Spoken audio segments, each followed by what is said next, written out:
World-class faculty, cutting-edge labs and immersive learning. A vibrant campus life beyond the classroom. SGT University, nurturing future leaders.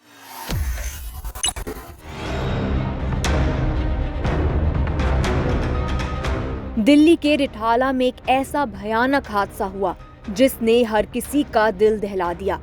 चारों तरफ आग की लपटें, धुआं, चीख पुकार और बिखरी हुई लाशें। आपको बता दें कि रिठाला मेट्रो स्टेशन के पास एक 3 मंजिला फैक्ट्री में भीषण आग लगने से सब कुछ राख हो गया। हर कोने में बस तबाही का मंजर था। लाशें, जलते हुए मलबे और आसमान को छूता हुआ काला धुआं। इस हादसे ने 4 लोगों की जान ले ली और कई जिंदगियां अभी भी जिंदगी और मौत के बीच झूल रही हैं। इस आग की चपेट में फैक्ट्री मालिक सुरेश बंसल का 31 साल का बेटा नितिन और एक 30 साल का मजदूर 80% तक झुलस गए। दोनों की हालत बेहद नाजुक है और उन्हें रोहिणी के बाबा भीमराव अंबेडकर अस्पताल से दिल्ली के RML अस्पताल रेफर किया गया है। एक अन्य मजदूर वीरेंद्र मामूली रूप से घायल हुआ है और उसका इलाज अंबेडकर अस्पताल में चल रहा है। लेकिन सबसे दुखद ये है कि पहली मंजिल से 4 जले हुए शव बरामद हुए, जिनकी अभी तक शिनाख्त नहीं हो सकी है। इसी तबाही के बीच एक बेटी अपनी मां को ढूंढ रही है। उसकी मां जो दिन रात इस फैक्ट्री में मेहनत करती थी ताकि उसकी बेटी पढ़ लिख कर परिवार का नाम रोशन कर सके।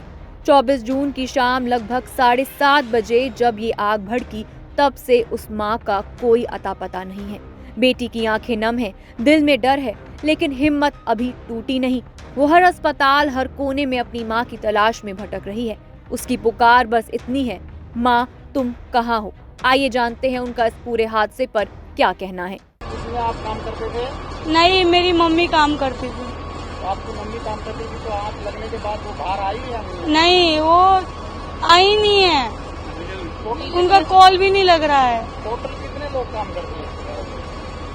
30-35 लोग करते थे। 30-35 लोग लेडीज काम करती हैं? मतलब सारे वर्कर मिला के। बाकी ये लोग कितने लोग आ पाए? अभी तो 4-5 जने हॉस्पिटल गए हैं और जने आए नहीं है।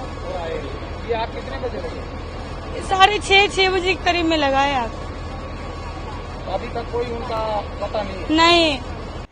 आपको बता दें कि यह हादसा Rana complex gate number 2 Rithala में हुआ, जहां एक 3 मंजिला फैक्ट्री में प्लास्टिक बैग, रेडीमेड बैग और कपड़ा प्रिंटिंग का काम होता था। दूसरी मंजिल पर आनंद नाम का शख्स कपड़े का काम करता था और तीसरी मंजिल को राकेश अरोड़ा ने किराए पर लेकर डिस्पोजल सामान का गोदाम बनाया था। उस समय फैक्ट्री में 12 से 13 लोग काम कर रहे थे जब ये आग भड़की। कुछ लोग बाहर निकल आए, लेकिन 4 लोग आग की लपटों में फंस गए।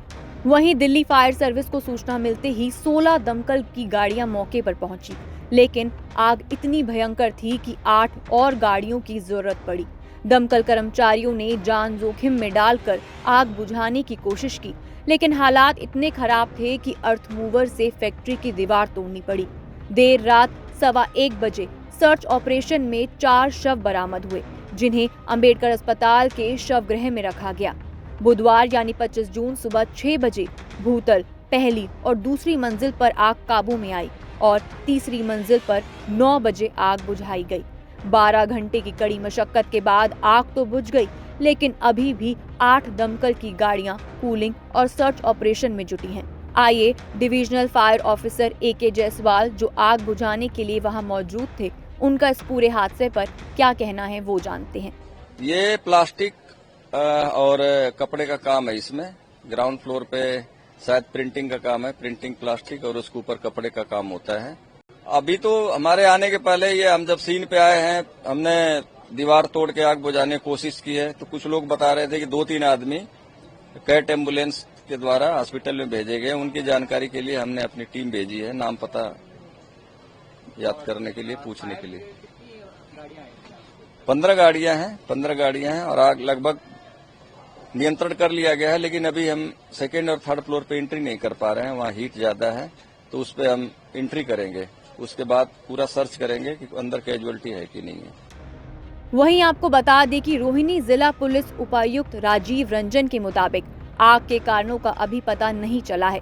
पुलिस ये भी जांच कर रही है कि फैक्ट्री वैध थी या अवैध। मालिक सुरेश बंसल और किराएदार राकेश अरोड़ा से पूछताछ जारी है। बहरहाल ये हादसा सिर्फ आग की लपटें तक या फिर बिल्डिंग जलने तक सीमित नहीं है, बल्कि ये उन परिवारों का दर्द है जिन्होंने अपनों को खोया है। उस बेटी का दुख सोचिए जो अपनी माँ की एक झलक के लिए तरस रही है। क्या उन 4 शवों में उसकी माँ भी है? ये सवाल उसके पूरे परिवार के मन में घूम रहा है। लेकिन सवाल ये भी है कि ऐसी घटनाएं बार बार क्यों हो रही हैं? क्या इंसानी जिंदगियों की कोई कीमत नहीं है? हम इस खबर पर नजर रखे हुए हैं और आपको हर अपडेट देते रहेंगे। फिलहाल के लिए इतना ही। देश दुनिया की तमाम बड़ी खबरों के लिए देखते रहिए दैनिक जागरण।